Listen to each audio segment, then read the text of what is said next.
And joining me this morning from the Birkie is the new marketing person there, Shawn Connelly.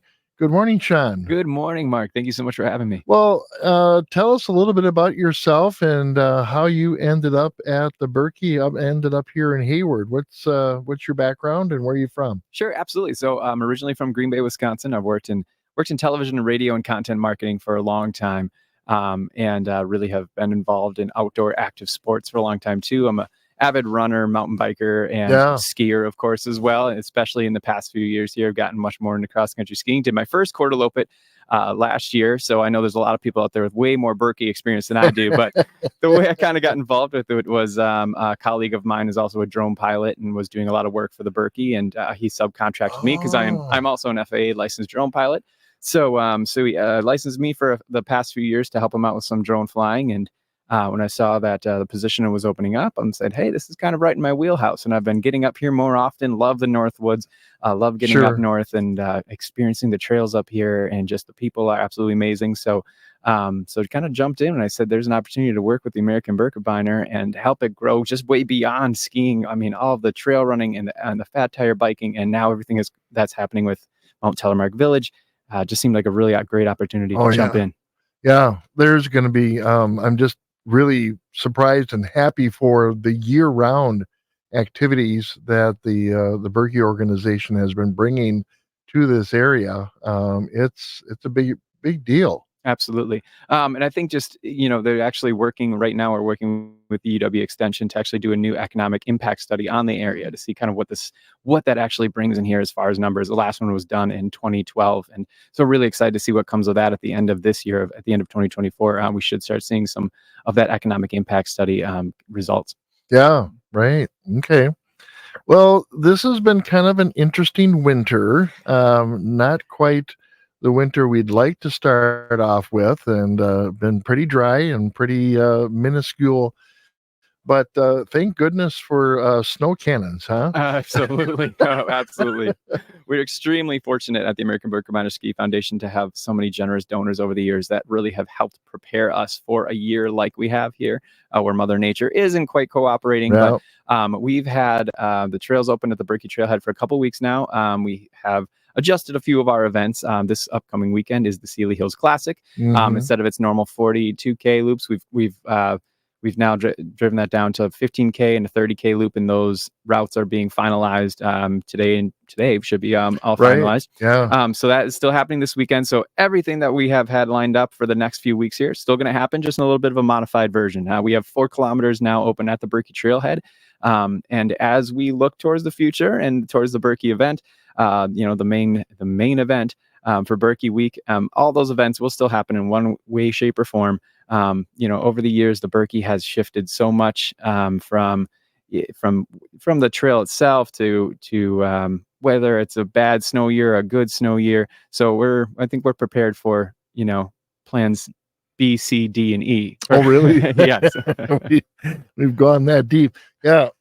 Yeah. When I was reading some news last week about the John Bear Grease dog sled race canceling, I'm thinking, oh, okay, they were working a month in advance. And it's like, well, there could be a blizzard between now and the actual start. But again, I know when you like the Birkie, running an international event, Mhm. and you have people coming in from all around the world, there's a lot of moving parts that you got to get people notified a month or even better in advance to say there's going to be some significant changes. Now, how is the Birkie handling?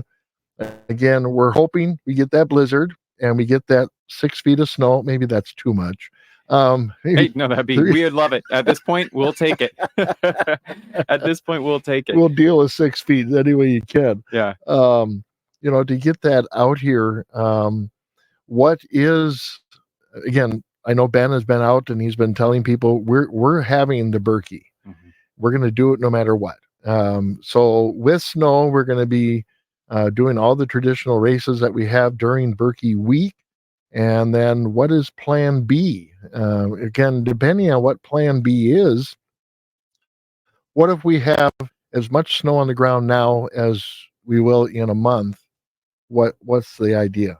So First off, to your point, yeah, making the call like for the bear grease. I mean, you got to make those calls at some point, right? Like especially with an international event where people are traveling, there gets to a point where you got to say, all right, this is happening, this is not happening.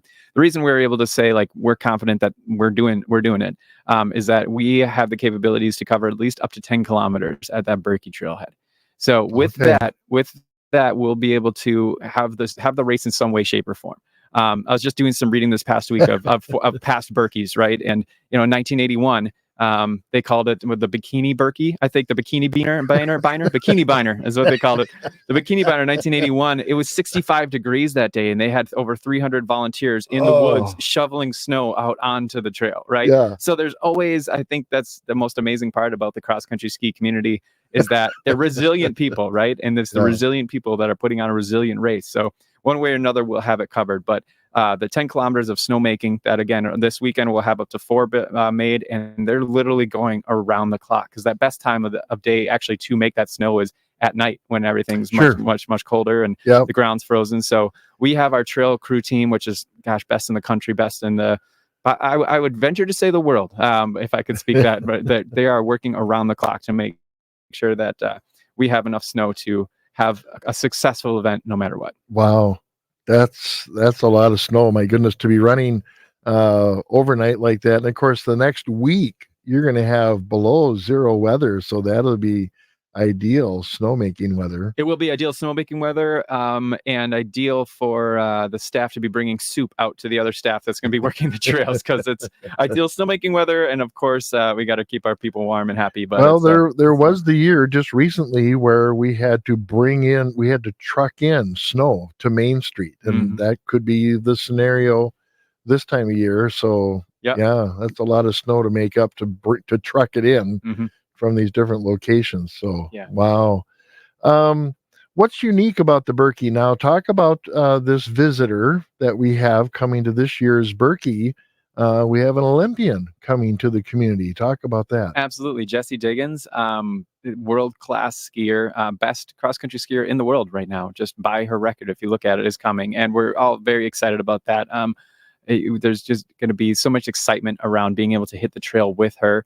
She's so active on like social media as well. We've been kind of following her and watching what she's doing. So we're excited to welcome her and have all of our participants be able to hit the trail with her. And we're just excited to see Jessie here. And a lot of other Olympians we're hoping it's tough for a lot of them to commit. Sometimes we might not hear from them until like a couple weeks out, but we have a lot of other invites out that we're hoping Jessie will help bring some other people in as well.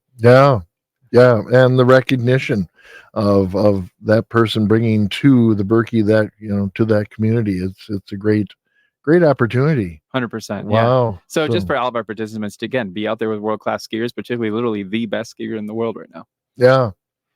So the word is then, I guess we can say the final word, the Birkie is happening, regardless of whether Mother Nature helps us or not. We're gonna keep those snow cannons going 24/7. 100%. Oh, wow. That's a lot. Well, good. Can't think of anything else. Did you? No, we just appreciate it. And again, Birkie.com for all the latest information. And then we do have these upcoming races. We have the Sealy Hills Classic, which is coming up this weekend, the Ski to Ski, which is the following weekend. And then all the latest for Birkie. And, stay tuned to, like I say, Birkie.com and our social media platforms. That's where we'll have all the latest information as, knock on wood, worst case scenario, some things start to change. We'll have all the latest information online. So just keep an eye on that. And, knock on wood for some more snow. Hey, I mean, every day, like just yesterday, got an inch. Okay. Right. If we get an inch for the next 20 days, we'll take it. Right. But a big dumping would be ideal. Well, Shawn, thank you for coming in and talking to us here at WOJB. Appreciate it. My pleasure, Mark. Thank you. Take care.